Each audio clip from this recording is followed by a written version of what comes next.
I'm going to have a seat so that we're all sitting and that we feel like we are in a shared space. Introduce myself. My name is Carmen Nicole Cox.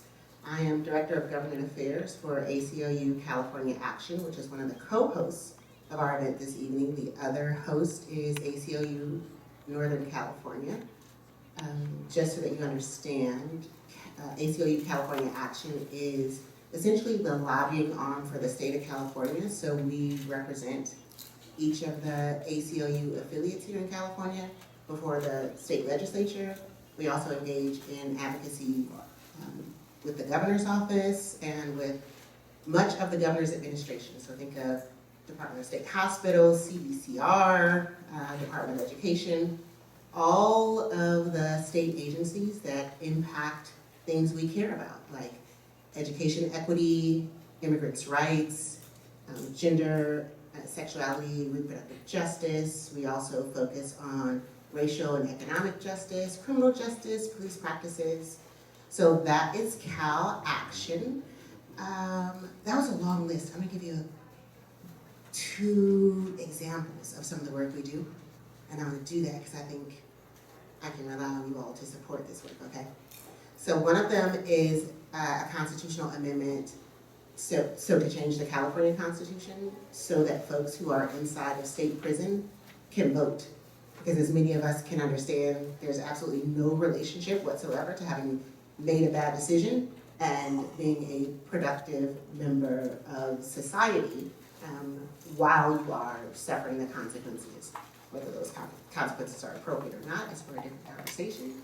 The point is, there is absolutely no relationship between impacting your government, which has so much control over what each and every one of us do every day, and having made a bad decision. So that's ACA4. Feel free to support in all the ways that you can. Happy to talk with you about what those look like after. Also, I'm going to tell you quickly about ACA 8, another constitutional amendment that we are co-sponsoring this year. And the goal of that amendment is to finally and fully end slavery in the state of California. Because here again, we are treating folks who are incarcerated as if they are second-class citizens, notwithstanding the fact that we supposedly ended slavery with the Emancipation Proclamation. So those are just 2 examples of some of the work that ACLU Cal Action does. And with that, I would love to bring forward 2 representatives from the co-host, ACLU Northern California. That will be Carlos and Alan. And they're going to talk to you just briefly about what ACLU NorCal is up to. Oh, claps are not necessary.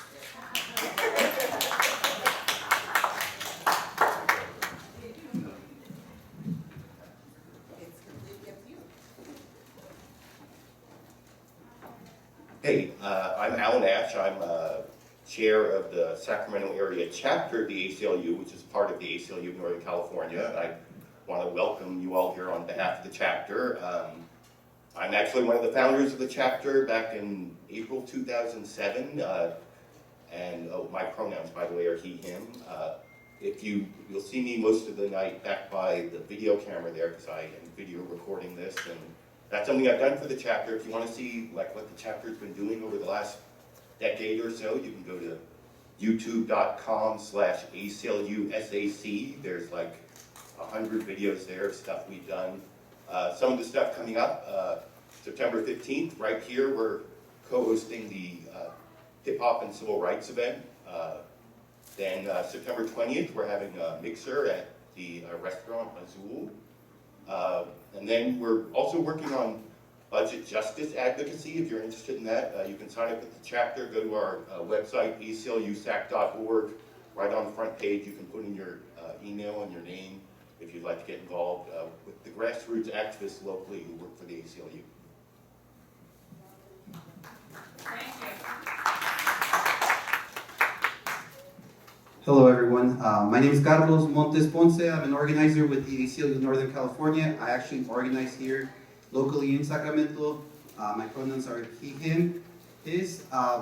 Like Alan has said, I've been actually involved with the ACLU for the past 4 years. Started up around a little bit before COVID hit. But luckily, we're starting to come back to in-person events, and we're trying to, really reach out to the community, bring topics of interest. As Alan mentioned, we're going to be having Hip Hop and Civil Rights here September 15th. So do feel free to please grab that flyer if you don't already have it. Feel free to take that, share it out. We really want to get folks out here to the events. We're also going to be having a mayoral candidate forum later on, well actually late January. So please do feel free to check out the Facebook page for the ACLU chapter, as we'll be providing all that information on there. I want to welcome you all for showing up. And please, like we said, as we've been communicating with folks, when the Q&A portion starts, please do bring your questions. Please be mindful of your time.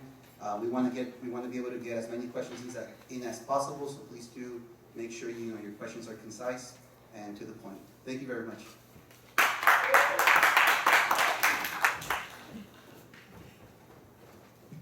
Okay, so I agree with Carlos. We are so grateful and honored to have you all here with us this evening. Obviously, we are very honored and thankful that the Senator took time out of her very busy day to be here with us to engage. Part of the engagement, I'll just tell y'all how it's going to go. So we have already provided the Senator with several questions that come from ACLU California Action that you can imagine are related to some of the policy areas I just mentioned, including some of the bills that we're sponsoring, because we'd love to know her thoughts on those bills. We also, you'll recall that when you registered, we asked you to provide questions. We did share those questions with the Senator as well, and that's so that we can have the most informed and engaged discussion possible. And then we also have planned time for questions directly from the audience. So that would be the sequence of events. We had about 4 questions from Cal Action. I think we have about 6 questions from folks who RSVP'd, and then we're going to open it up for you all. All good? Great. I definitely want to say, Senator Angelique Ashby, thank you so much for being here with us this evening. And many of you probably already know a lot about the Senator because, as you know, before she was elected in November 2022, she was representing the city of Sacramento. But I just want to share a couple of things about her that I thought I should, because I think that's my job tonight. So the Senator actually hails from Sacramento here and graduated from Sac High before going on to UC Davis, and then graduating from Oak Park's own McGeorge School of Law.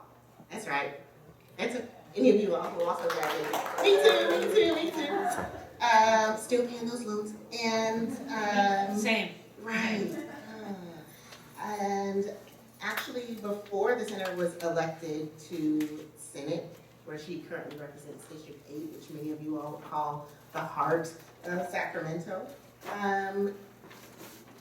it was during her time at City Council that we first learned about her commitment to foster youth, which matters a lot to many of us, not just because we know that these are youth who are in need of loving homes, but also because we know that they are disproportionately babies of color and babies who've suffered significant adverse childhood experiences.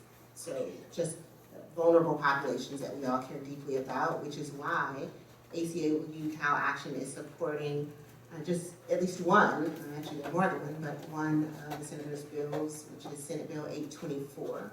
And the purpose of that bill is to continue the commitment, as I can tell, to foster youth, and to basically expand the pool of eligible folks who can become loving caregivers for these babies.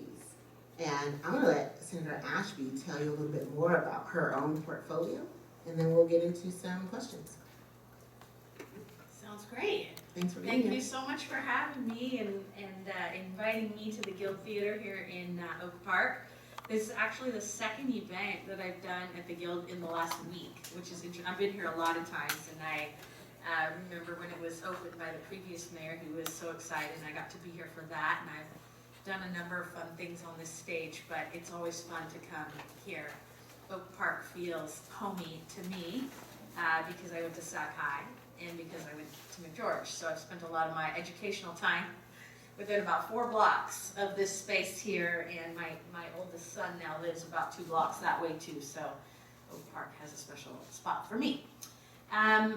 First of all, I just want to say thank you to you, Carmen, for hosting this event and doing so much work in advance for ACLU so that people could have meaningful dialogue.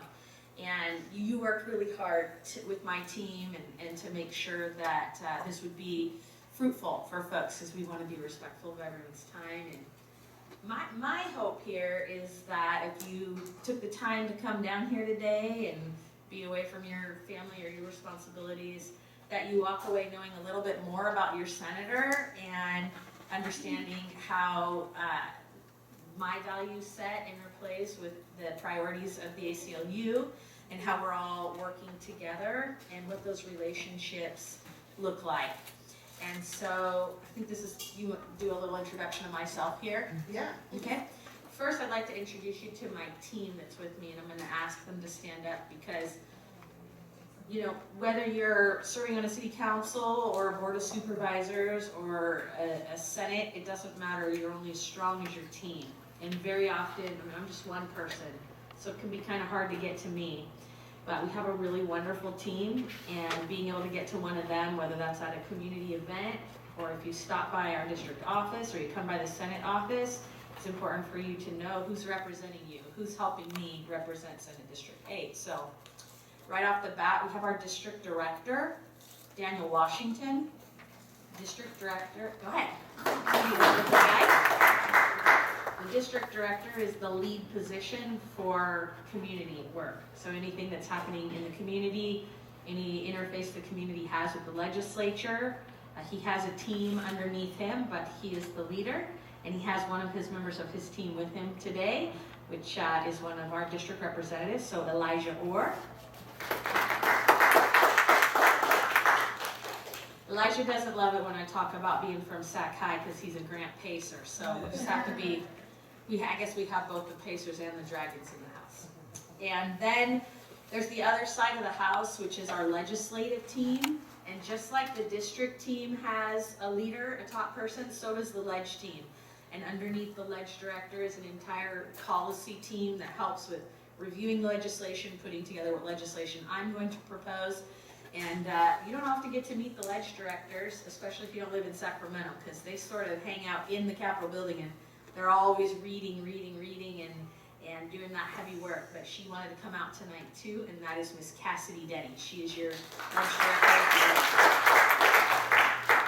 And also working in our Capitol office, but representing on both sides, the district team and in our Capitol team, we have a director of communications who helps put together our communications with the district and also internally with other legislators. And here with us there is Michelle Sherwood-Baker. That's the team that I brought with me. If you have hard questions, we'll ask them.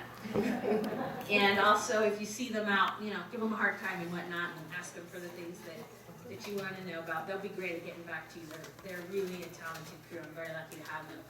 So just a tiny bit about me, and then we'll move on, because this isn't really about me other than for you to learn a little bit about my background. So I wasn't born in Sacramento, but I did come up in Sacramento. As she said, my family moved to this area when I was 10. I was actually born in Southern Oregon. But most of my childhood was spent here, and I went to Sac High, and then on to UC Davis, and then over here at McGeorge. Right after I graduated from Sac High, I got pregnant and had a baby very young, so just out of high school. And so I was a young single mom in Sacramento. And one of the first things that I learned was how to navigate low-income housing and food stamps. At the time, it wasn't EBT, it was actually food stamps. And subsidized childcare. And I used a lot of those programs to help me. I worked full-time, sometimes 2 jobs, and put myself through school. I started in junior college and then transferred to UC Davis and then graduated from there. While I was at UC Davis, I worked for a large foster care organization in the region, so really piqued my interest there. And then I went on to McGeorge. I had to go to the night program because I needed to obviously work during the day, and I had my sweet son, so I spent a lot of time trying to balance homework, work, family, kids. And I bring that lens with me everywhere I go, whether I'm sitting on the council or I'm sitting in the Senate chambers. I am often looking at life through the lens of those experiences I had as a single mom.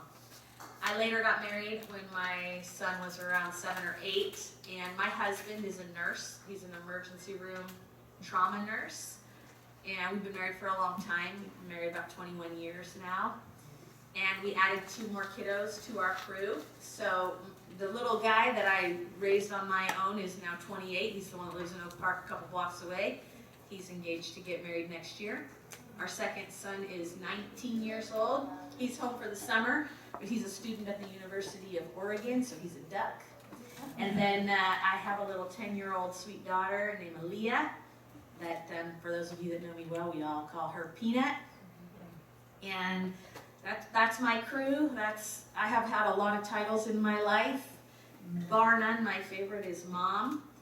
And I find myself on the Sacramento City Council when I was about 35 years old. I ran just because I loved the community and wanted to help out. I spent about 12 years of my life there and then ended up running for the state senate. Wanted the opportunity to wrap my arms a little broader than just that local neighborhood that I was representing. And now on the state senate, I wanted to tell you which committees I get the chance to serve on, and then we can talk about my bills if you would like. I think this group would be interested in those bills.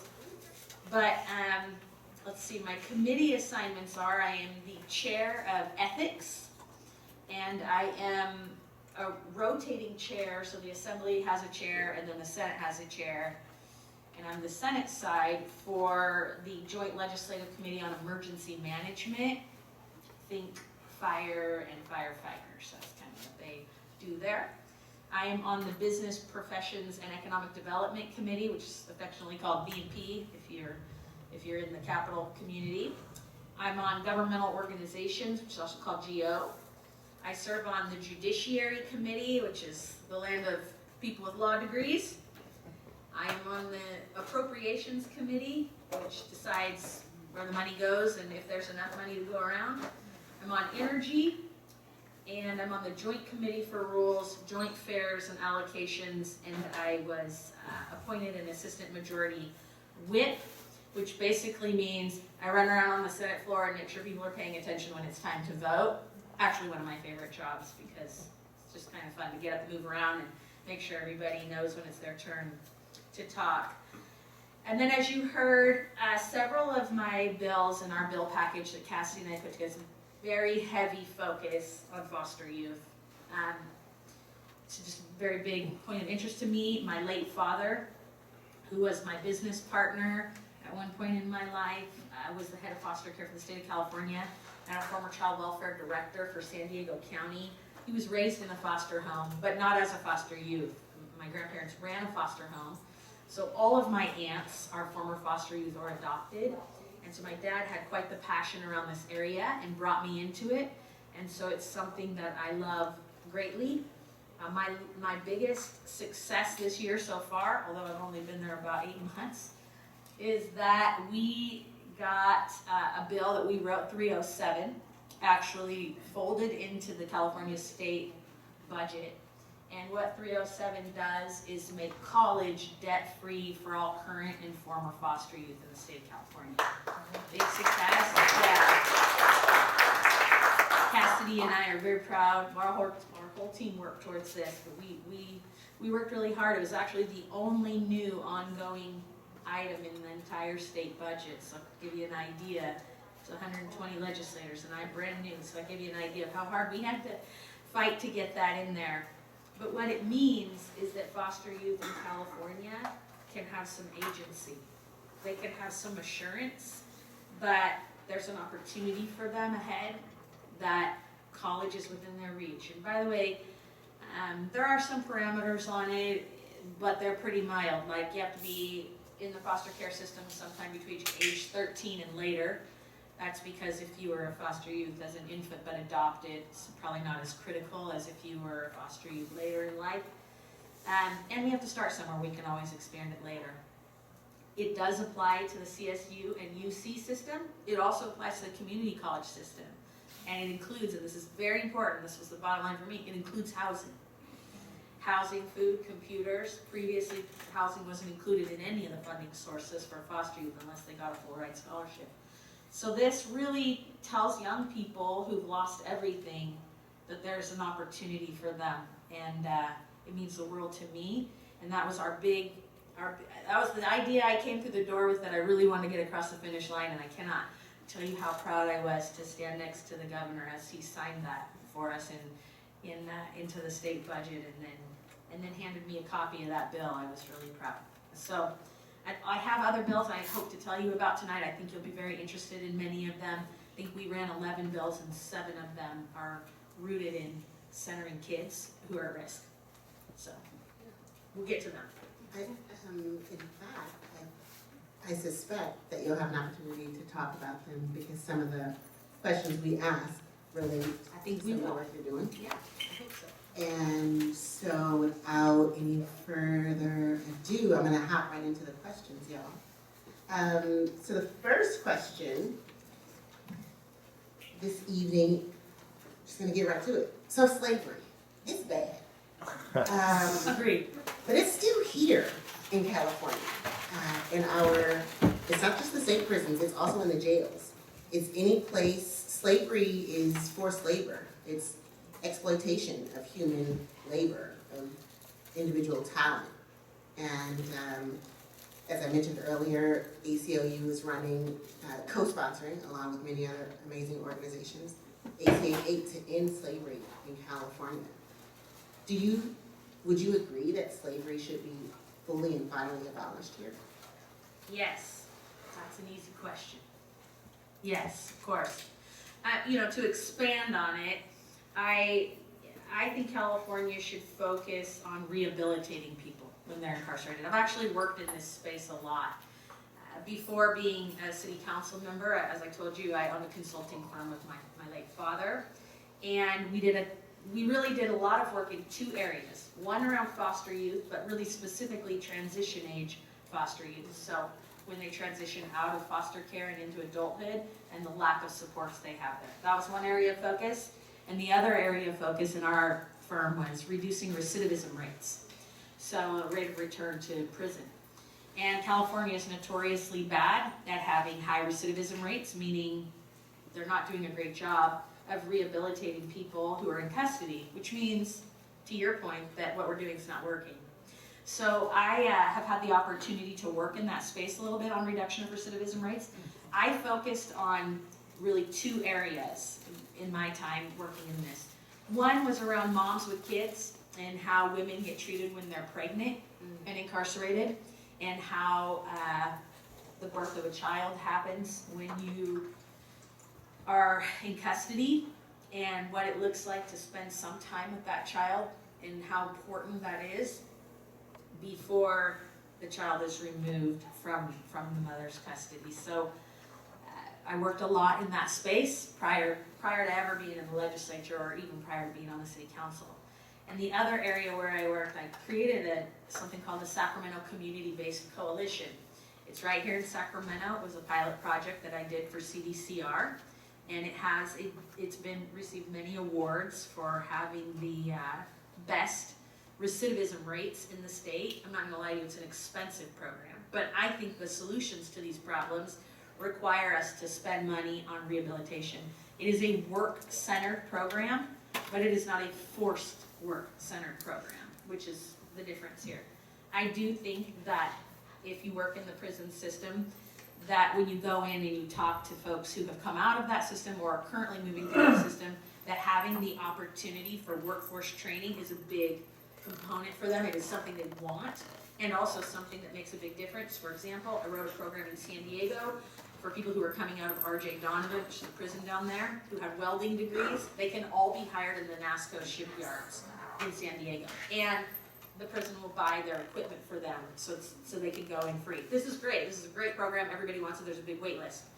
But what you're talking about is people being forced to work and not self-selecting that they want that opportunity. And I think we can do better than that. We should definitely do better than that. But I do think when people are incarcerated, we should be focused on rehabilitating them so that when they come out, we reduce recidivism rates. I personally am a fan of giving people opportunities while they're incarcerated to finish their education, to gain meaningful employment opportunity skills, to stay connected to their families, and to have the therapy and support services that they need to overcome the traumas that they've experienced that have led them to the position that they're in. I know you know this, others may not know this.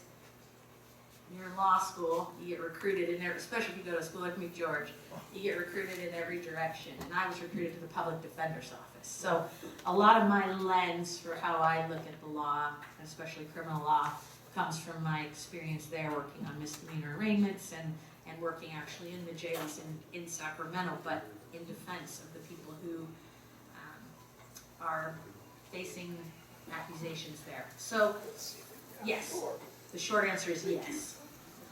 I think we're all happy to hear that, and in case anyone was in doubt, folks inside, if given the opportunity to withhold or subsequently withdraw their consent to work, it doesn't mean that they wouldn't do anything at all. Many of us have loved ones, and we know that people will choose to go to school. People will choose to work if that's what they think is best for them, but they'll choose jobs that are going to give them the kinds of skills that are consistent with their own skills, their own talents, and where they know they're going back to, because it doesn't help most folks if the only thing I do while I'm inside is, for example, wash somebody else's dirty drawers.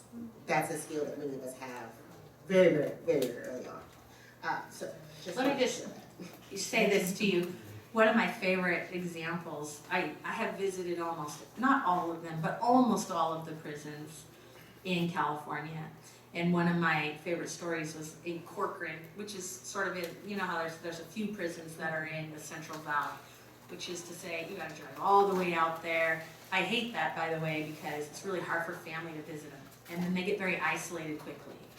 But there's a program there where it's an upholstery program where they learn to do the upholstery on couches and chairs and stuff. And people love to be in this program. And so I went in this program and I met a couple of people who are they come from the gang culture in LA, and they told me their stories, and they were really open about their stories. And I was so excited to hear from them, because I asked them, do you have a plan when you get out? And does this job that you have coincide with your plan? And they were telling me, yes, absolutely. We waited and waited to get in this program, because what we're learning here is transferable to the lowrider community that we love. So when we get out, we want to do upholstery on old cars. And then they were telling me about their friends that owned a shop and these cars they had at home that they couldn't wait. And I remember it so clearly, and even right now, had to have been 20 years ago, but I can see their faces, and what was on their face was hope, right? And again, we go back, agency. Like, when I get out of here, I have a plan, and it's a positive plan, and it's something meaningful, and while I'm in here, I'm working towards that goal. That should be what we do for folks. Agreed. Thank you. I'm going to move on to a question actually around policing.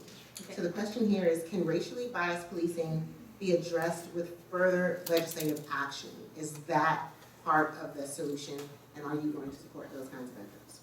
Yeah, and this is a big area of legislation. Now, I'm still learning the state legislative piece. There have been a few key pieces of legislation that have come through the Senate this year that I'm sure ACLU has been involved with, but other organizations that really want to push for reforms in this area, like Smart Justice, if you're familiar with that group, a good partner agency for you often, that I have been supportive of and really proud to vote yes on. What I'm more familiar with is how policy is implemented at the local level, which is where really the rubber meets the road. And I'm very proud of my own record locally in Sacramento on this issue. I wrote the city's Police Oversight Commission into existence. I actually wrote that policy up. I worked with a colleague of mine named Larry Carr to write into existence. Black Lives Matter came out with something they called 8 That Can't Wait. And it was 8 policies that Black Lives Matter thought would impact best the relationship between the community and law enforcement. And we adopted all 8 in Sacramento. And I helped write that too with Councilmember Carr. We spearheaded that together. And I also spearheaded body cameras on all of our officers. Sacramento has the most aggressive video release program in the entire country, something we're really proud of. That was spearheaded by a chief that came from Oak Park named Daniel Hahn, who wanted to make sure we were as transparent as could be. I think that's great. And then the other thing I'm really proud of is while I was at the local level, I made Sacramento adopt Breonna's law, which bans no-knock raid warrants, which is how Breonna was killed.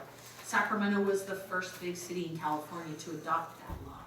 So I'm proud of my track record at the local level. I look forward to continuing that work at the state level and partnering with other people. There are a lot of folks in the state legislature for which this is something they're very focused on.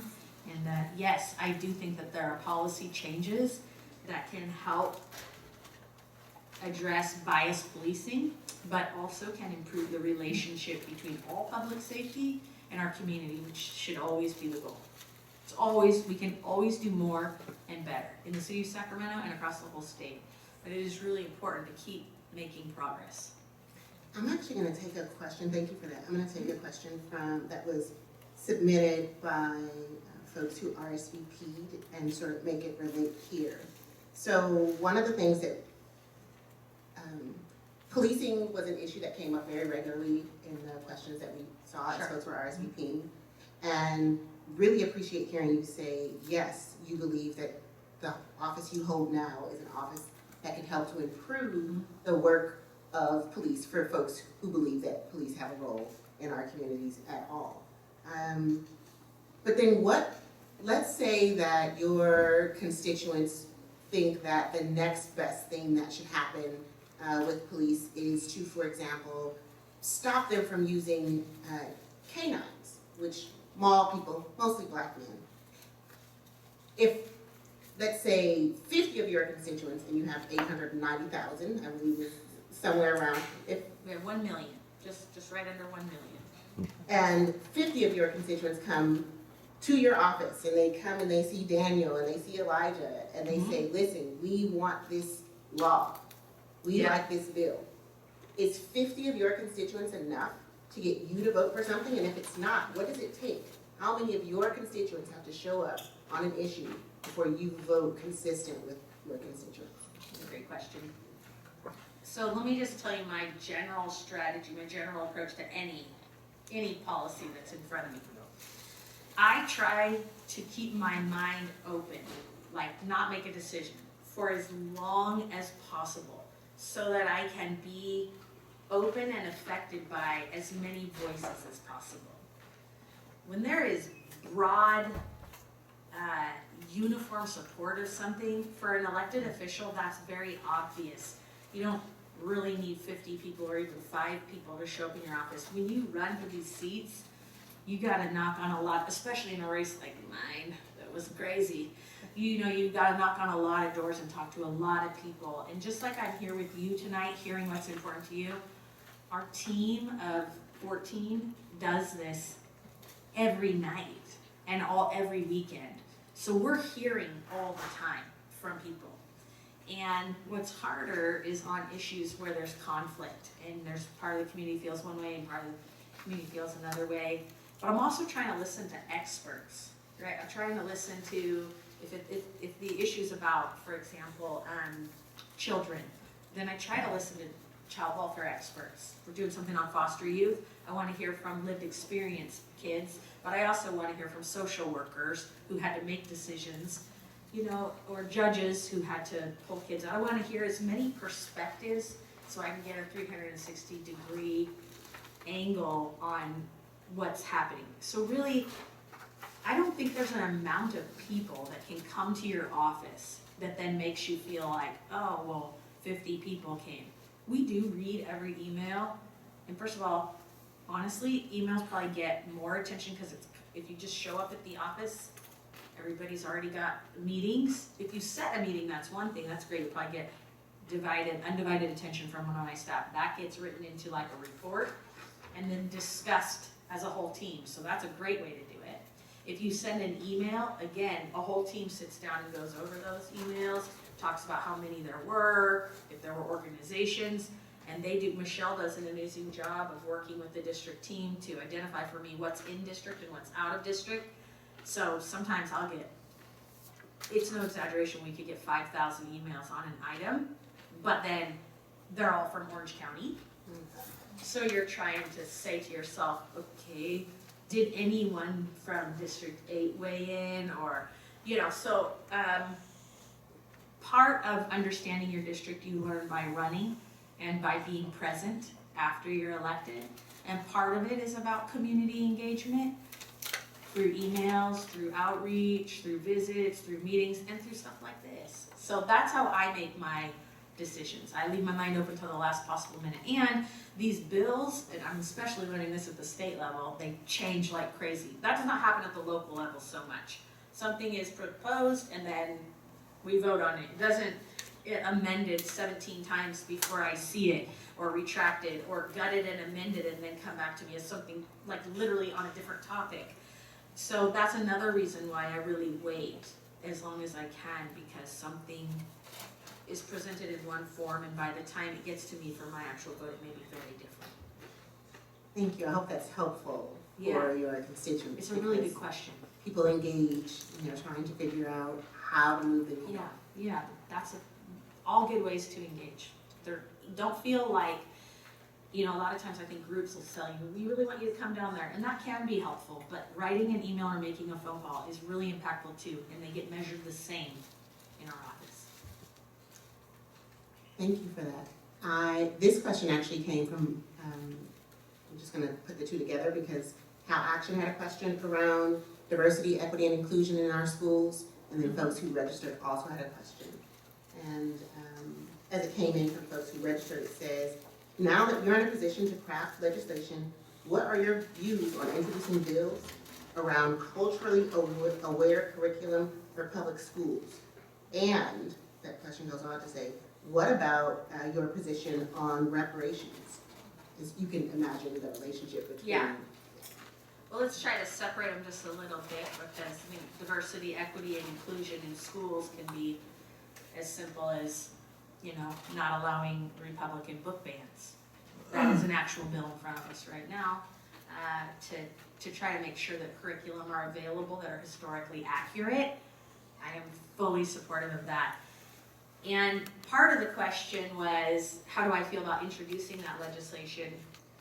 I'm willing to do that, but I also think that there are very intelligent people with lived experiences in the legislature who I like to support when they bring things forward. It's not to say that I would shy away from introducing it myself, but if something is on the diversity and inclusion of African American or the Black experience in our country, I would really like to support the only Black woman in the state Senate when she brings it forward, or the only Black man in the state Senate when they bring it forward.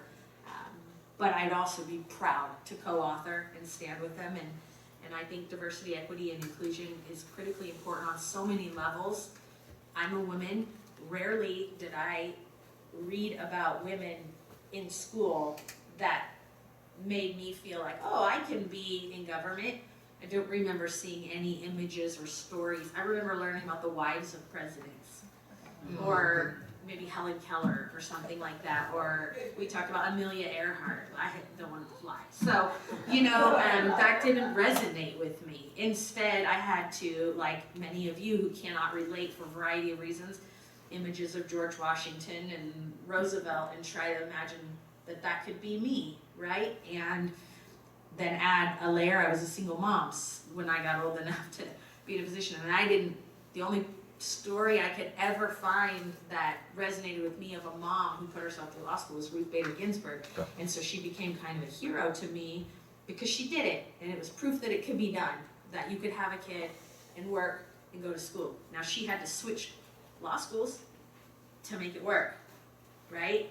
Here she was, like Harvard Law Review #1, but because she was a mom, she had to switch schools and be able to work in New York. So But still, it was an example to me that it could be done. So I think diversity, equity, and inclusion is critically important, and something that the legislature is very focused on, and I'm proud to support. Let's talk about reparations, because we separated them out. The reparations task force came back with a robust document, which by the way, I totally support the reparations discussions, and I'm grateful for the document. Cassidy and many members of our team are pouring through that report. It's massive. But it has a lot of legislative ideas and concepts in it, and we would like to find one that we think would be appropriate for me to carry, especially because I love to focus on equity issues for kids, especially kids at risk. We think there might be something in that college space or access to college space. At the end of the day, for me, you want to know where your senator stands. I think reparations are really important because what's happened in this country is that intergenerational wealth has been squashed, and the opportunity for intergenerational wealth has been squashed in a variety of different ways, whether that's redlining or not being able to get business loans. When I was on the Sacramento City Council, I remember getting a call from Wells Fargo. They asked me if I wanted to comment on my colleague Alan Warren, one of the black members of the council, if I want to comment on the fact that he had a $1 million loan that he had paid off, but he didn't pay some kind of early payment fee. And they wanted to make a big deal out of this in the newspaper. And I said to them, I can't comment on that because I wouldn't even qualify for a $1 million loan. You'll have to ask Alan, he's the only one up here rich enough to qualify for $1 million loan. And are you telling me he paid it off and what you're angry about is like a fee he didn't pay? And then they didn't run the story. And so there are 1 million slights that have happened, all coordinating back to the original sin of slavery. And so to me, reparations is about going back and filling in those holes so that we can create intergenerational wealth in a faster way for people of color. I appreciate that. We the way we scheduled this is that we would spend the first sort of 15 to 20 minutes, basically until about 7 p.m., asking questions that how action had developed, and then the next several minutes asking questions that came in from RSVPs. There are just a couple others that I think we should ask, even before moving to the audience. So that's what we're gonna do. But we'll keep it cute. Okay. Oh, I almost said I'm gonna keep it black, but I'm gonna keep it brief. Many of you will understand where I'm coming from. Okay. So your constituents are asking about your position on housing and homelessness issues. And I think if we could be housing, homelessness, and affordable housing, right?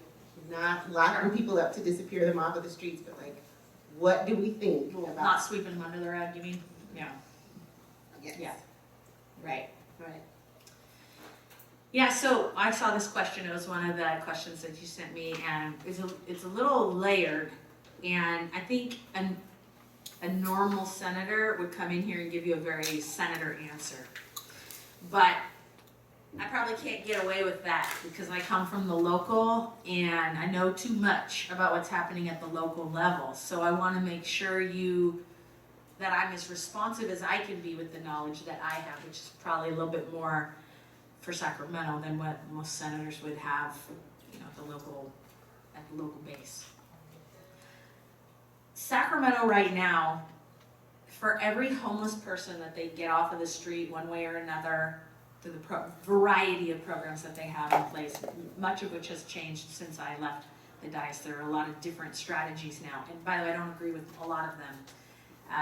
But some of them do track how many people they're getting off the street. But the stat right now is for every one person that Sacramento is able to get off the street, 3 more go onto the street. So we are like losing, it's not productive, right? 1 step forward, 3 steps back is not progress. So there are clearly Sacramento's not alone. There are other big cities across California. This is definitely a California problem. and it definitely requires state resources. From a state level, from a senator answer, my answer to you is the local governance needs way more resources. And I'd like to tell you what some of those resources are that I think they need. As a local council member, I was able to open a Project Home Key program. I'd like to tell you what that is because I think this is one of many aspects to the solution. Home Key is the idea that the state gives the local funding so that they can buy a hotel. And then they turn the hotel into housing. They modify it, you cannot leave it as a hotel. It needs to be livable. I bought one in my district and I turned it into shelter for 110 women and children. There are some men, there's some families, but it's mostly women and children who are street homeless. And we find them living in their cars or couch surfing or whatever, and then we get them into this project. It's called Vista Nueva, and it's in North Natomas. And inside of that hotel slash now, housing, first of all, it's beautiful. And second of all, it is the most service-rich environment you can imagine because you brought the kids in. So there's a ton of programs for kids. There's after-school programs, there's homework help, there's food, there's the kitchen, there's the swimming pool, there's a playground, and then there's a lot of trauma-informed, trauma response programming for both the moms and dads if they're there, and the kiddos. And there's a partnership with the school district where we created a social worker position who's crossing over, who comes from the school district and comes to the hotel and then gets to know the families and then goes back and works as a liaison in the school district. But here's the thing, you guys, I set all of that up before the first family went in. And it wouldn't be possible without the state providing, because it costs $30 million to buy a hotel. But when they give you that, now you have 110 units that you can put families through.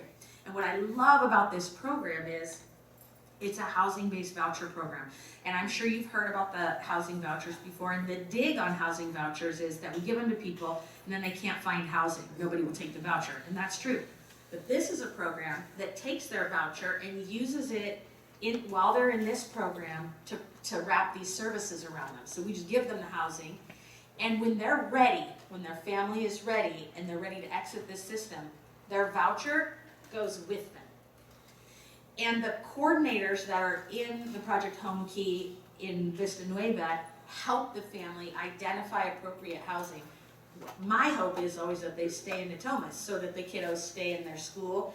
And we have a lot of low-income inclusionary housing in Natomas, 11 housing units, apartment complexes, the most in the whole city, intentionally built in one community. So we work with those 11 units and through SHRA, our Housing Redevelopment Agency, to try to identify good places for those vouchers once the families are stabilized and ready. This solution doesn't work for everybody, but it does work for one population, and maybe I'm biased, okay, not maybe, I'm totally biased towards this population, the people with children, but it does work for them. And so I don't think there should be a single child on the streets in California, and we know that this works. So I'd like to see, from a legislative standpoint, the state of California put more money towards this type of program. And as my friend, a senator out of San Diego, Senator Blakespear, said, this is very in the weeds, but at the local level, we have housing goals. It's called the RENA. And it is coordinated locally across multiple counties and multiple jurisdictions. We should add this type of housing to the required RENA goals. It's not currently in there, so some cities, a lot of suburbs, opt out entirely. But big cities like Sacramento don't. They try to find places. Well, if you have the whole 6-county region having to opt in and having a requirement on that RENA goal, and you have the state providing funds, we could get a lot more kiddos off the streets and wrap them in services. For me, I know we have a housing crisis. I have worked on housing issues a lot at the local level. Housing anywhere along the spectrum helps housing everywhere along the spectrum. If you build high-end housing, people move up into it, it helps free up housing along the line. Of course we need more affordable and low-income housing, totally. But we actually need housing at every level in California, and it would help us. But to think that the homeless problem could go away with just housing sort of gets to the root of your question. You can't just put people under a shelter and say you took care of it. the solution here has to be a combination of making sure people are safe, yes, which is housing, but also having very service-rich environments, because to not do so is to leave people in their trauma and their addiction, which is not a kindness, nor is it a recipe for success. So my goal in the state Senate, using what I've learned at the local level, is to try to make sure that the resources are there for these types of solutions. We clearly need more senior housing. My goal around foster youth and making sure they have housing and that they are in college is also partially motivated by this. Of the people who are experiencing homelessness on our streets right now, over half, 50%, identify as former foster youth. Okay? Well, now they could be in college and they would be housed. So that's starting to chip away at what this looks like. And I just think we need to take care of people. I like to go upstream in a dialogue and figure out where we have failed, which is why another one of my bills that I wanted to tell you guys about today has to do with when a child is removed from the home. Right now, when a social worker shows up at a house and decides that a child needs to be removed, there's a court proceeding and the judge decides, and it's what we call judicial discretion. So the judge has broad discretion and can decide what they want to do. You know what that means. And I don't think that's right. I don't think it should just be judicial discretion. And you want to know the good news? The judges don't think so either. So they sponsored a bill with me. The juvenile justices across the state of California sponsored a bill. And we rewrote the removal process to be a harm reduction model that's trauma informed, which means when a social worker presents to a judge the idea or concept that a child should be removed, that the social worker must also present a trauma-informed analysis, weighing out the options. If you leave the child, what are the traumas? If you remove the child, what are the traumas? And it must be multi-layered, which means it has to include not just the family issues, but leaving the school, leaving the community, leaving the city, leaving whatever resources are important to that child. Fundamentally, if we go back in time and look at the removal space and we make sure that what we do is the least harmful thing to that child, I think we'll improve outcomes for young people. The bill does not seek to leave more kids, nor does it seek to remove more kids. It seeks to get the right answer in a higher percentage of the time. These are the types of bills that I'm championing, and I think, operate in this space. Thank you for that. I see a lot of really anxious faces. And so I want to give you all an opportunity to engage your senator, because I know that's what many of you came here to do. And also because we will wrap up, we're going to give Senator Ashby the ability to give her own closing remarks around 7:40, so that to the extent that there is more engagement that you all want to do with each other before we close out the night at 8 p.m., that's possible. So we have folks with microphones.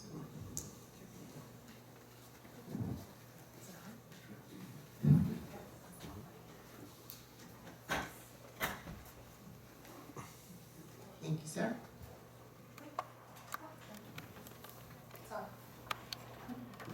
Hi, thanks for coming. Thank you for being here.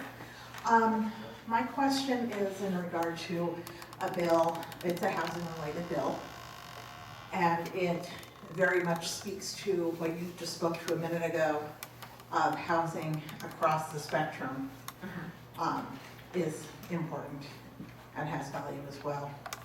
And it's AB 309. It's the Social Housing Act.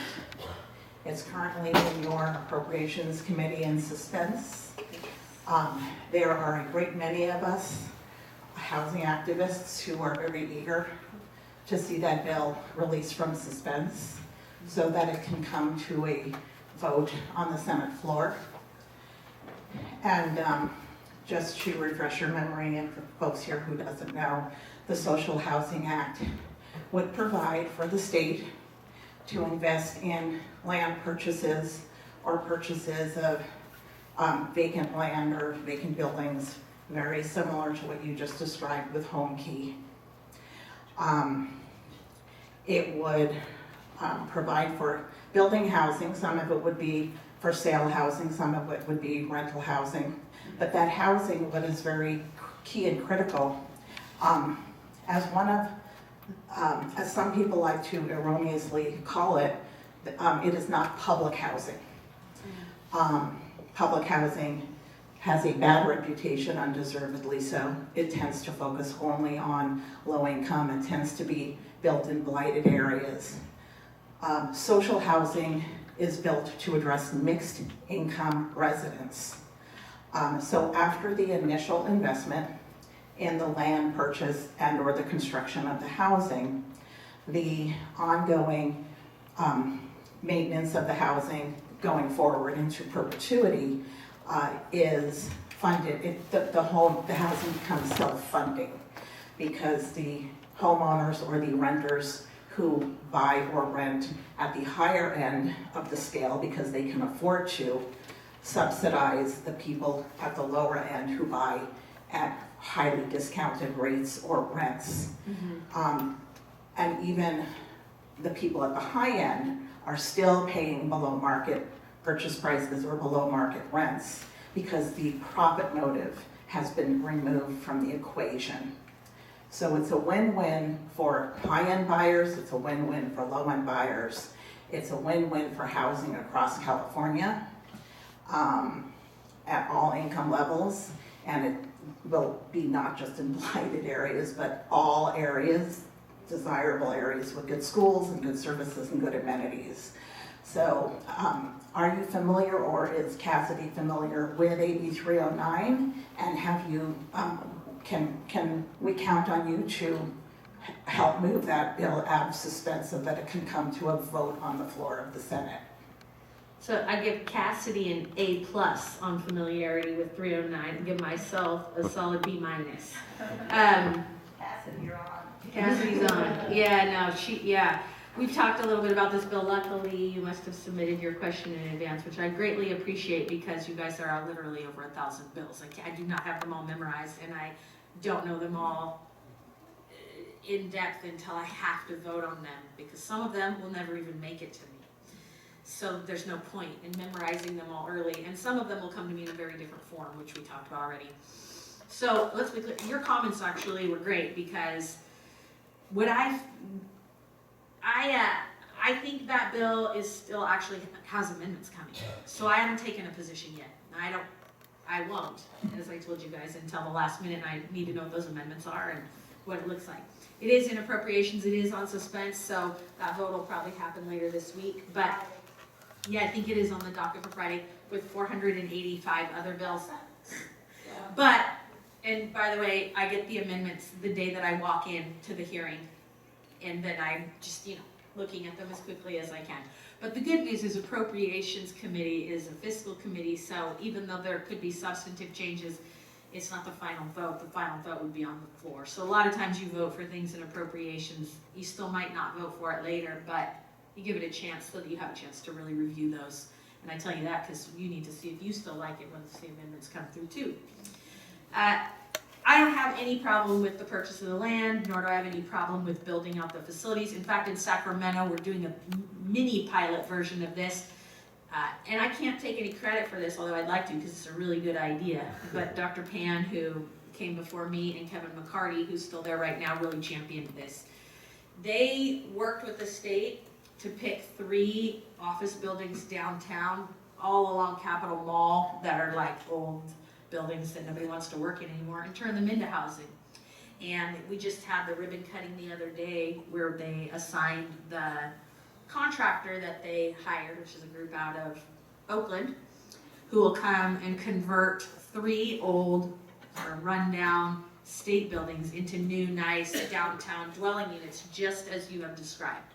And I think that's a wonderful project. Great for downtown Sacramento, great for the housing issue, great for the employees who no longer have to work in trash buildings and get nicer, newer offices. And Sacramento wins twice because we get the development of the new office buildings and we get these old buildings turned into nice new housing units. As you have described the bill, I'm supportive. But as you have also alluded in your comments, there are some concerns about conflating it with public housing, which I'm not a supporter of. I told you when I opened up in my own comments that I navigated low-income inclusionary housing here in Sacramento. And I think inclusionary housing is the way to do it. And for those of you who have studied this or been around a while, you know that non-inclusionary housing means that you choose a place and then you say, that's where we're gonna put everybody who needs a government subsidy. It is very labeling, it is very othering, and I don't like it, and I don't wanna support it. And I think it's incredibly bad for children. So I won't support anything that does that. I won't support anything that recreates something that we did in the 50s that we never should have done. And I worked very hard on the city council to support our housing director, Michelle Dozier, in undoing some of those wrongs across our city, which we're still having to undo.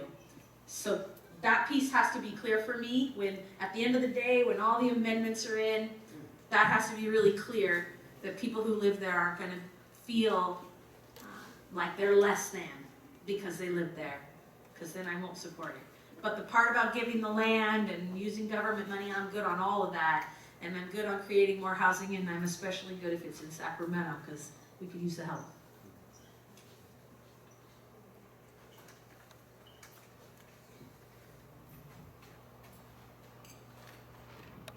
Hi, I was just gonna ask, I'm a nurse for 30 years, and I have a Thank you for your service. I have a vaccine-injured son. You have a, A vaccine-injured son. okay, vaccine Yes. injured son, okay? Yes. And so I wanna know what your take is on forced vaccinations for our children in public schools. Where do you stand? Because I remember, if I remember correctly, Dr. Pan actually endorsed you He did? and was the one that started this with the vaccines in the schools. So I want to know where you stand on that. Yeah. If you're going to allow that to happen, or like you say, you care about children, if you're going to do something about it. Well, I'm not here to defend Dr. Pan, but he is a pediatrician, and his decisions that he made to support vaccinations were rooted in science and his experience as a medical doctor for children. And I know that you are part of a group, and I see some of you here tonight who have been vocal on this. And you know what? As we heard earlier today, I think vocally navigating these spaces where you show up and share your opinion is really important, because then we hear it. Well, yeah, I'm a nurse for 30 years. I mentioned that, so That's about the great. science and all that. A lot of people don't realize the poison that are in these vaccines. I can name 5 in the MMR alone. Mercury, formaldehyde, aluminum, aborted fetal tissue, and there are antifreeze, are 5 in the MMR alone. You don't have to be a scientist to know that. You just gotta do your homework, look into it, you know what I mean? And parents need to become more aware of the poison that you guys are pumping in their bodies and allowing it to happen. So I just wanna know what your take is, you know, as stepping up for Dr. Pan on this. Well, first of all, I appreciate you being here, and I appreciate your experience, and I really appreciate your service of 30 years as a nurse. I personally believe that vaccinations save lives. I think that vaccinations during the COVID pandemic were really important. I stood up a clinic in my own district. Obviously, I didn't force anybody to go there, but about tens of thousands of people did come there. And as a result, my area of Sacramento, my zip code that I was responsible for, the 2 or 3, were the lowest, some of the lowest COVID transmissions in our entire 6-county region. So I'm proud of that, because the way I saw that was trying to keep people alive. And my own husband is a nurse. I don't know if you were here early enough to hear that. My husband's a nurse, and he works at Sutter in the emergency room. And I will tell you that when I think about the pandemic, you know this because you're a nurse, but we sort of all shut down in March, right? But I remember in February, my husband coming home every day so fatigued and just saying to me, I don't know what's going on, but people are really sick, like really sick. And there were just a lot of sick people. he didn't know why. We didn't know yet. And then in March, when COVID hit and everything shut down, I think we got some more clarity on that. For me, when I think about the pandemic, I think about healthcare workers because I'm married to one. And I watched him walk in the house every day, and I saw the level of exasperation on his face when he had to deal with what he dealt with in the hospitals. And I would support vaccinations where the science backs the vaccinations. And I think that herd mentality, meaning as many people as possible who can get the vaccination safely, should happen because it helps the people who can't safely get the vaccinations. And I don't know your personal situation, but that's where I stand. I'm not a pediatrician and I'm not Dr. Pan, and those decisions were all made before I got here, but But what is your take on it? I just shared with you my take. Enforcing vaccinations is what I'm asking. You didn't answer the question. I support vaccinations, and I think that the vaccinations help save a lot of lives. And so, that's my position. I had a coworker who was a nurse who was pregnant with 2 boys, and they forced her to get the vaccine, and she had stillborn twin baby boys due to COVID. I also Absolutely have another terrible. former nurse that had a severe heart attack from the COVID vaccine who I worked with in the hospital. After she received the second one, had a massive heart attack right after. Let's just use the mic. Yeah, and also if I could ask you to be respectful for the other folks who are here. Thank you I'm so just much. sharing some testimony I appreciate it. Thank you. about that. Hi, Senator. Hi there. Hi. Back in June, in the Senate Judiciary Committee, Wendy Carrillo had her bill presented as 665, which has to do with minors and the family code, removing the barrier of, or the wall, or we'll call it guardrail, of having there being abuse or incest in order for a child to be taken away from their parent on the judgment of a professional person, and that child as young as 12, into a residential facility. At the time, after the hearing, you stated to myself and a couple of colleagues on all of the swing building that you felt that that professional person is the guardrail. I just heard you talk about a bill you're sponsoring with some family law judges and also Juvenile court judges. juvenile. Yes. I'm sorry. That's okay. Little, I'm not used to public speaking, so I apologize. That's right, you're doing fine. Those judges and having not just having the judge make the decision, but the. And you opposed the Carrillo bill, correct? What I'm asking is from what you said to me, or from what you said in the hallway versus Sure. what you just said is like, you're looking for more guardrails to remove the family, up to a child from their family. I'm looking for a harm reduction trauma analysis to be done by a social worker. The same social worker that child would meet when they walk into that facility. So it's relying on the same individual. And I really appreciated engaging with you all in the hallway outside my office. I do remember that discussion. I remember you guys were opposed to the Carrillo bill, and I supported it. And the reason I support it is because what that bill seeks to do is allow kids who are 12 to be able to seek mental health services on their own without their parents. And there were a lot of parents that came and said they didn't think that kids should be able to do that.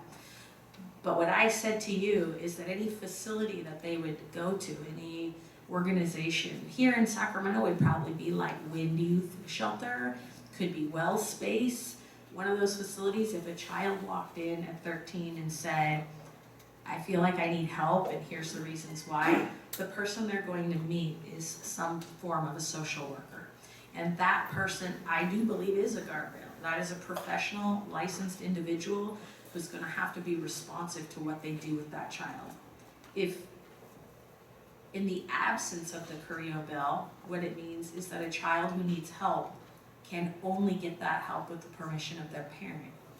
And I think there are a lot of kids, especially in this age group that we're talking about, who might not feel comfortable going to their parent.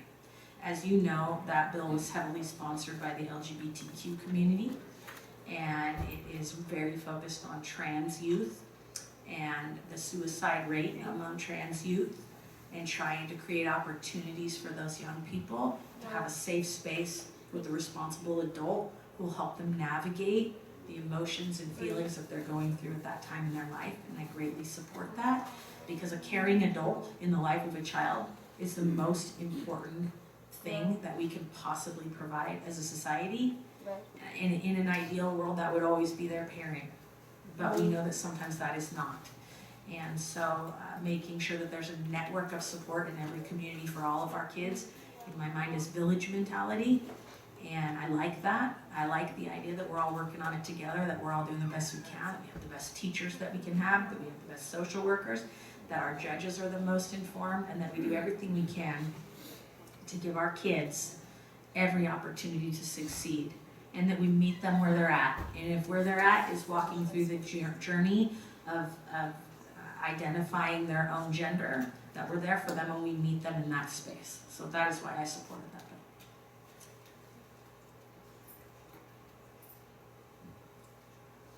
Firstly, I'd like to thank you for highlighting the relationship between aging out, foster youth, and homelessness. What I would like to know now, will you continue to support bills addressing housing, such as SB 567, the Homelessness Prevention Act?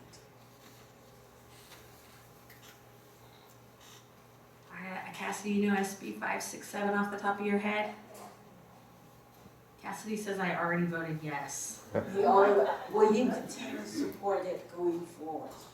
Which You bill, know, which it's bill not is it, yet Cassidy, law. do you remember? It's not yet law. Oh, 567. Okay, yes, Duras, sorry.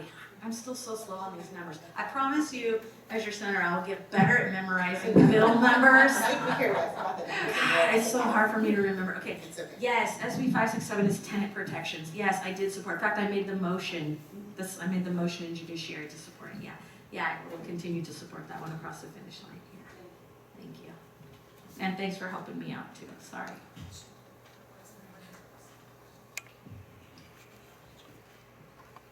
Okay, so talking about science, we're going to shift gears here a little bit. There is a bill called Senate Bill 252, which... Oh, you guys are really testing me. Okay, 252. Okay, it has to do with CalSTR's investments in fossil fuels. Oh, yes, okay, I do know this one. Mhm. Okay. I think that's Lena Gonzalez, right? Yes, I'm not that familiar with it. I'm involved with a group called Third Act, which kind of Oh, yeah, okay. a bunch of old folks who are concerned about where things are going with climate change. But the idea is to divest from fossil fuel. Exactly. Yeah, I support it. What, you did support I that. did, yeah. Question answered? Yeah. I remembered one, you guys. Did you see that? That was great. Good for me. 252, yeah.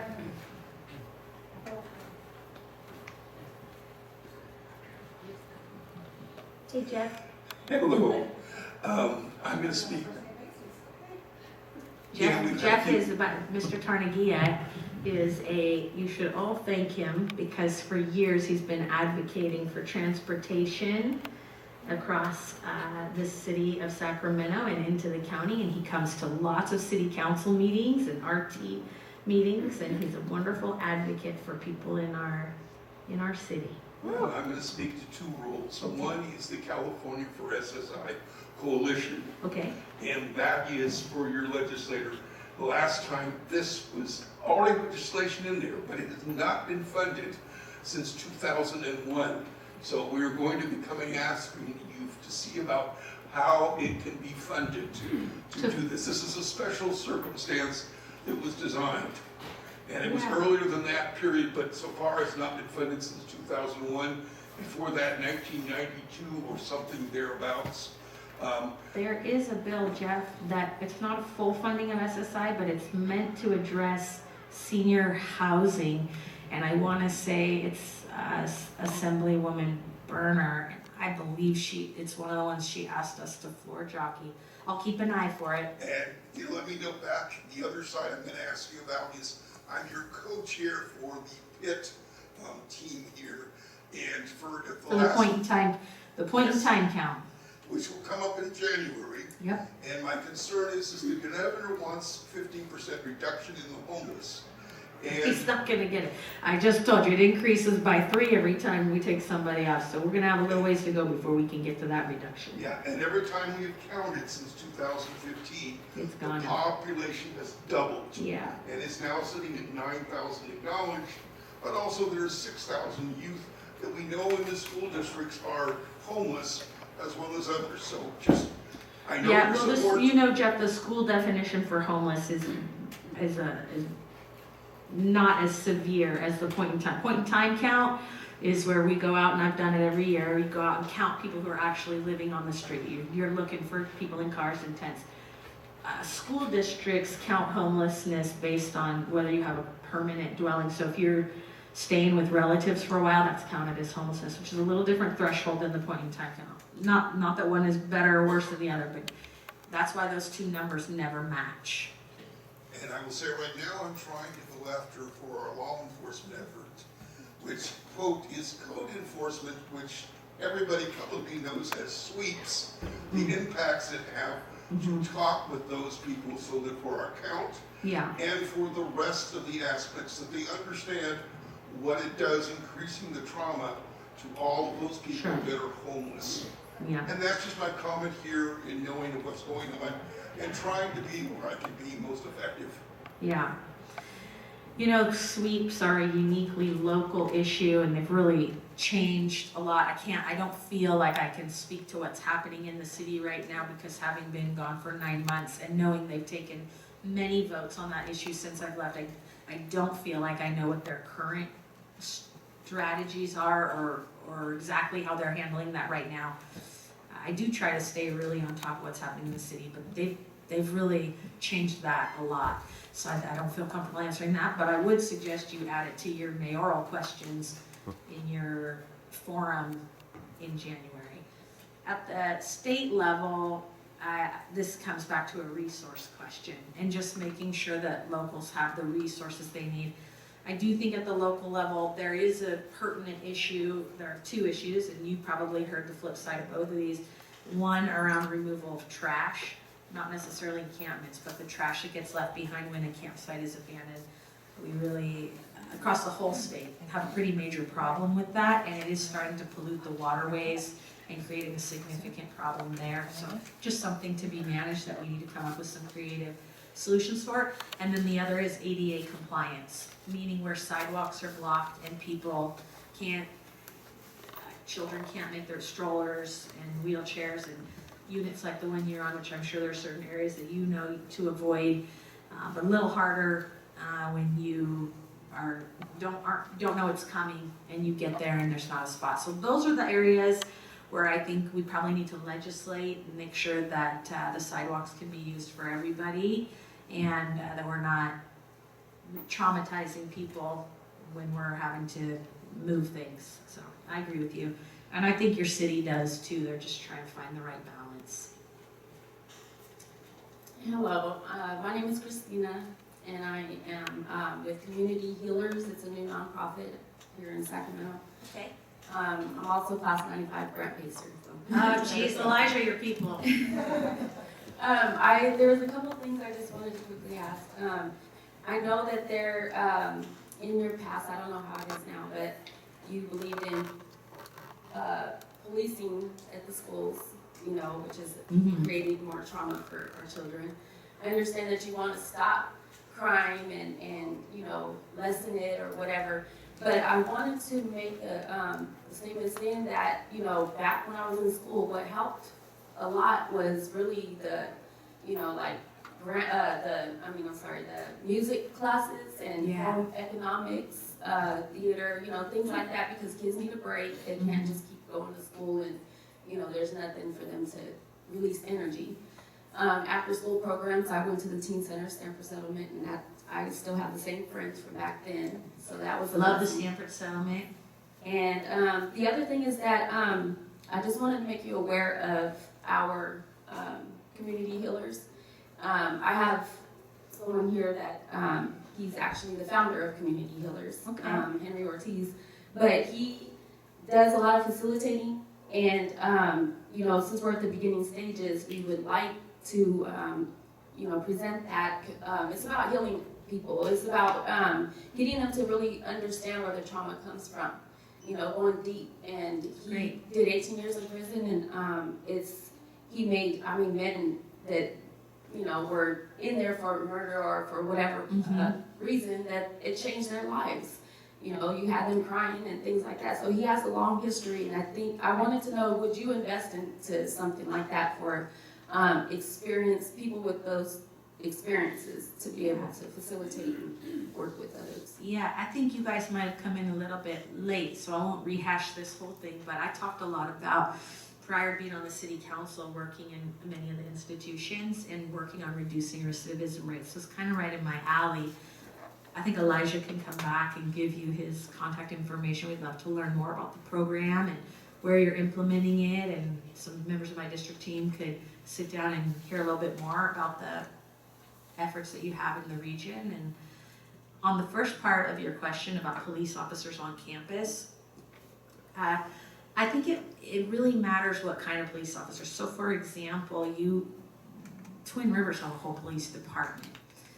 What I fought for in the past was having, first of all, my basic feeling is that arts and music and all of that needs to be funded first. That's just so important.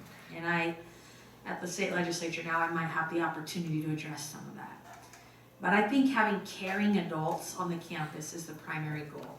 In Natomas, at Indercom High School, the majority of parents wanted to have some level of enforcement on the campus. It wasn't about enforcing on the kids. It was about protecting the perimeter of the school. They've done some things differently now, made some different changes. It used to be an open campus, so kids could come and go, and there was no fencing. They had a lot of people come on the campus unwelcome. And you all know, you've all been watching over the last few years, that's become pretty dangerous for our kids in this country, unfortunately. And so some of it was about that. But let me be clear.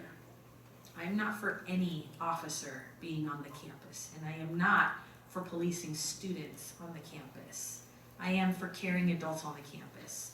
At Indercom, there happened to be an officer named Jerman Leach, who's a wonderful guy, who also helped coach the baseball team, whose son plays in the pros. He played in the pros. He's beloved. He took a lot of kids there who were struggling fishing once a month. And when some people in the community, not from Natomas, but just in general, wanted to blanket eliminate police officers from campuses, it was the kids that said they wanted to keep Jarman Leach. And so that is what I went to bat for. But what I really think is better than just having an officer on the campus is having programs. And this probably happened after you left, because I think you said you graduated in '95, right? Yeah. So they might not have had the Criminal Justice Academy at Grant yet when you were there. They probably didn't, but that's a program that I think is great because, and at Indercom, it's a public safety pathway. So if you decide you want to be a paramedic or a firefighter or a police officer or CSI, as a student, you can get in that program and you can start a career in that direction. And you can even start getting units and things through the community college that help you understand how to pursue that employment as a profession. And of course, the firefighter program is really popular. But I think things like that are a productive way to bring people onto the campus in a way that's supportive of kids and creating pathways, and not about, feeling like there's a police officer roaming the hallways looking for kids doing something bad. I'm not for that. Do we have another question? Because Me. Okay, so I have Nicholas. Okay, I'll try to wrap it up. First, I want to thank you for coming. We do appreciate you very much. And I just hope, I want to piggyback up on Carmen for the ACA8 and the 4, that you support those, because we believe our incarcerated loved ones should have the right to vote. They committed an offense, but they should still have a right to vote. And regarding the prison slavery and jail slavery, that is near and dear to my heart. I mean, I find out here every day for incarcerated loved ones. But if they choose to work inside, while incarcerated, they should be compensated as we are. And on top of that, when they come home, to make that recidivism rate go down, and so they can be a productive member of society, they put in the time as, employees of the state. They should be allowed to get unemployment because they are working. And I don't see any difference of us working out here and them in there. We're all getting a wage. They should be able to pay into it and receive if they're not employed when they come out. But that would support them coming home because they would have income coming in. And then just real quick on the homeless part, housing is great, so I salute you for supporting that. But we have to look more into the core of what creates homelessness. And it can be an overnight thing, you know, we lose our job, you know, been there, done that. But mental health is a huge issue. Yes, agreed. And then from there it goes drug use. And there it goes committing a crime to support your fix. That follows with incarceration, you know, and it starts at a young age. So it's really addressing those issues and allowing community-based orgs to come into those, use it as house key or places, home key, sorry.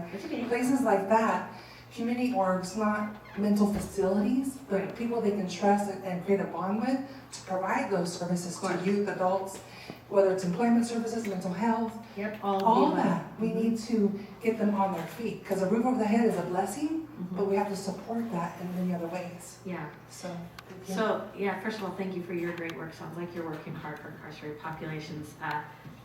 I can't speak to some of the ideas that you had that are not bills in existence yet. I feel like I answered ACA 8. I said yes, but she didn't hold me down on ACA 4, and but it's not hard. I'm an easy yes on that one. I think the more people who vote, the better off we are. So that's easy. You know, what I would say, and it sounds like you know and understand this, is that people who are incarcerated, at least in my experience, in my time working in the prison system, really do want the opportunities that are there. We need to make them available to them. And I love what you said about homelessness. I'd like to tell you about one other bill, because hopefully this is teaching you a little bit about how my own mind works, but over 70% of the people who are incarcerated read at a 3rd grade level or lower. So when I tell you that the way my mind works is I like to go upstream in the problems and figure out what are some of the commonalities of people who are in a place where we don't want them. We don't want them in prison. We don't want them on the street. What is a commonality that I could work on that would stop them from ever ending up in that space? So obviously, as it relates to homelessness, foster care is one I'm very focused on. I feel like if we do a better job earlier in their lives, fewer of them will end up on the streets, and then more of them will have great lives and have a better opportunity to really meet their full potential here. Another one though is literacy, and I'm very passionate about this. I have a bill called 321, and that number I always can remember because Michelle says 321 reading is fun, and that helps me remember that bill number. That's my bill. And what that bill does is, I think, great. I did a pilot like this here in Sacramento, but I took a school in my district. It was the lowest performing school in my district. And I wed them with the library, the public library. And I made sure that every child in that school had a public library card and got a presentation from the library about what resources were available there. So, you know, they learned about the internet and books, but also in Sacramento, we have Library of Things. You can rent a violin, you can rent a bowling ball, you can rent a sewing machine. So there's a lot of things that you wouldn't have to buy that you could borrow for a period of time. You can also get an online subscription. The California State Library is available online. There are parks passes. You know, when you go to state parks and there's a cost, you don't actually need to pay that. You can go to a library and rent for free, borrow a parks pass, which makes it free to enter. Also, through the California State Library, there are many programs where young kids, like 4th graders, can get a free state parks pass for a whole summer. So I try really hard to promote all of those things, but the bill 321 says that every 3rd grade school in California would have to work with their public library to make sure that every 3rd grader has access to the library. And if they're in a rural area where there isn't a physical library, then they have access to the California State Online Library prior to leaving for the summer of 4th grade. What we know is that up to 3rd grade, kids are learning to read. And that from 3rd grade on, kids are reading to learn. And so if they don't know how to read well enough coming into 4th grade to learn, they begin to fall behind. And that becomes insurmountable. And that is why, folks, as you said, there are so many components to homelessness and to incarceration, so many factors that led there. This is one we should be able to solve.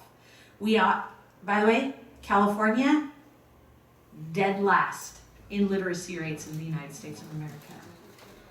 Part of that probably has to do with how many people are here and how many languages are spoken here and all of that. I understand all that, but still, remove all the excuses.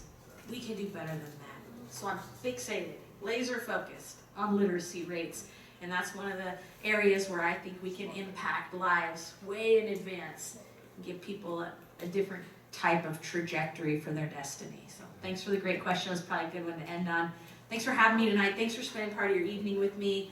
Really proud always to be here in Oak Park at the Guild Theater. And thank you to the ACLU for hosting us. And I know some of you didn't get your questions answered. I'm sorry about that. I do personally have a hard stop. My poor team, we do have another event tonight. So we're going to scoot out, unfortunately. I want to thank you, Carmen, for hosting and for having us here and getting me well prepared before I got here. Thank you. You've gotten some materials, in addition to food, which there's probably still more food out there, so please be sure to take some with you.